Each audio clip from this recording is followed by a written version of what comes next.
In the secluded corner of my mind, a persistent question frequently emerges. Is intelligence truly a virtue? Conversations often center around the link between IQ and success, but success is elusive, morphing to fit cultural definitions or the propaganda of the day. Let's set aside the complexities of success for now. Instead, ponder this. Intelligence may simply be like a reservoir of energy. In a world awash with ideas that range from benign to deeply consequential, intelligence becomes a two-sided blade.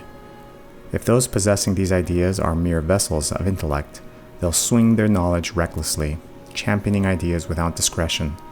This results in a regrettable showcase of intellectual might, tainted by rash and destructive impulsivity.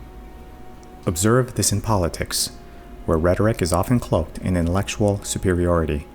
There's a chorus from history that with sardonic humor murmurs, we've tried that before, and it didn't turn out so well. This leads to the essence of my contemplation. Is intelligence of any inherent value? Or is it merely amoral energy, devoid of intrinsic virtue? Maybe it's time we reevaluate. Shouldn't we foster our virtues, ethics, and morals before emphasizing our intellectual growth? Imagine a society overflowing with intelligence, but void of moral fiber or accountability. Such a landscape would be rife with misguided concepts and likely produce a parasitic society. The wisdom of ages suggests, to me at least, that we should first nurture our ethical foundation and tread that path. This might guide our intelligence away from pitfalls of poor judgment. While I am no beacon of virtue, having learned life's lessons through mistakes, I present myself as a battle-worn voyager who's witnessed how intelligence can both guide and mislead. And believe me, missteps lead to dark places that few escape from, and those fortunate enough to be released from its clutches are likely forever haunted by the shadows of their past. I contend that the cornerstone of virtue is responsibility.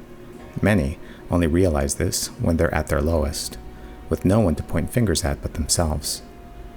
In accepting our faults, we find the strength to bear what we'd have otherwise passed to another. Don't mistake me. Intellect is valuable. After all, it enables the expression of ideas such as these. But it's through responsibility that our morals find their richest ground. By owning our actions, we nurture wisdom and direct our intellectual might toward noble purposes. Perhaps this explains why some, intent on tearing society apart, encourage a continuous state of blaming others.